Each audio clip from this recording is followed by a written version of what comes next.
Welcome back, guys. I'm Zell, and today we're looking at the Byrd Finch 2.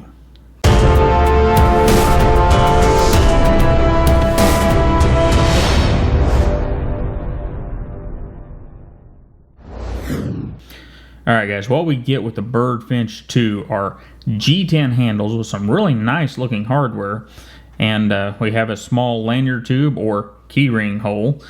And as we roll around the back side, we've got some nice cuts here that are just kind of for show, I believe. And it is a back lock. We do have a little dent in the back lock. And everything fits together really well for the price of this knife. You know, it's MSRP 25 bucks, selling on the street for $16, so fits together really well.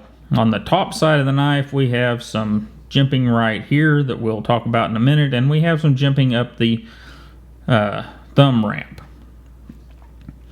And back to the front side, our hardware appears, I have not taken this apart, but it appears to be some pretty good stuff. It's fairly deep for the recesses, so hopefully it's not going to be stripping out or eating up your Torx bits. Can't tell you for sure because I haven't taken this little guy apart, but it does look better than a lot of the hardware I've seen on these inexpensive knives.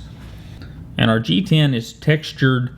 I would give it a light medium for the texture. Enough to get some grip on it, but not enough to be catching on things in your pockets. So very nicely done there.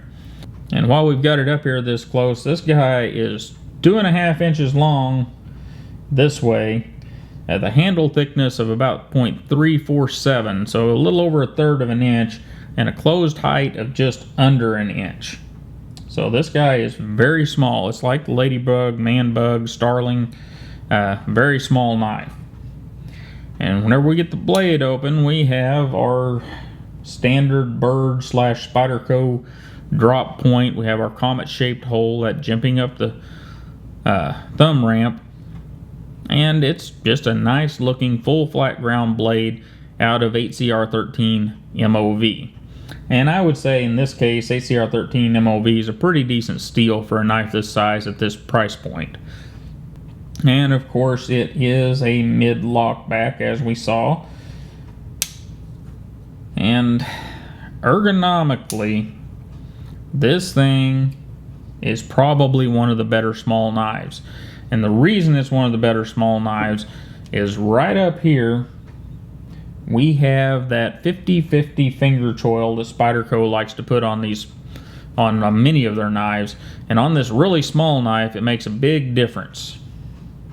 You lay that thing in your hand and get a grip on it, and you actually have some place to put your fingers. And you can make some cuts with this little guy. You know, it's not going to be the perfect knife for like reverse grip and defense. You know, that's not what this thing's designed for. But overall, for a very small knife, it does very well. And that 50/50 choil up there makes a huge difference. And just for comparison's sake, we have a Starling out here, which is a knife of right about the same size, very similar design. But it doesn't have that 50/50 choil, so although it fits in your hand very well, it could be better if it had that choil. You know, even we can go to the Ladybug. Ladybug also fits in the hand very well, but it just makes me want for that choil that this Finch has. You know, the little bit of blade difference is not that big a deal whenever you can get your hand around it more comfortably and use it more comfortably. So anyhow, this is a very pretty, very nice little knife. You know, it centers up well, and that's kind of a mark of the Byrd line. For the branded Chinese knives, whenever I say branded, I mean branded by a European or US company, the Byrd line is probably the top of the heap.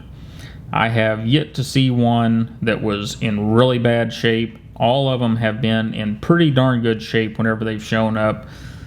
So that's more than I can say for most of the other companies that are doing similar as far as outsourcing their stuff.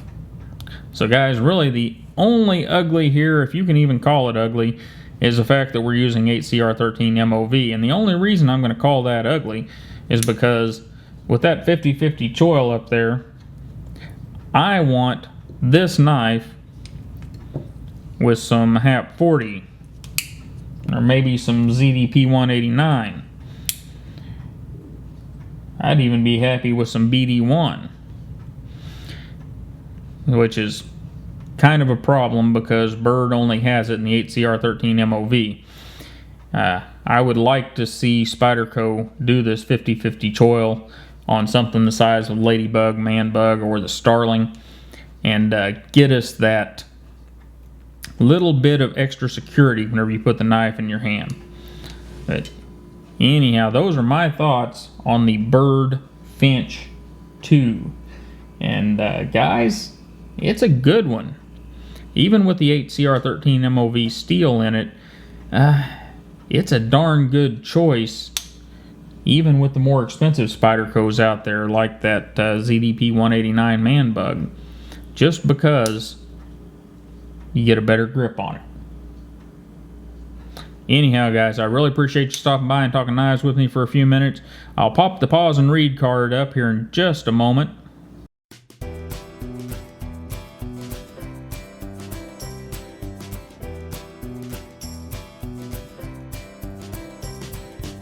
And you guys have a great day. Don't forget to like, share, and subscribe. I really appreciate that whenever you do. And I'll see you next time.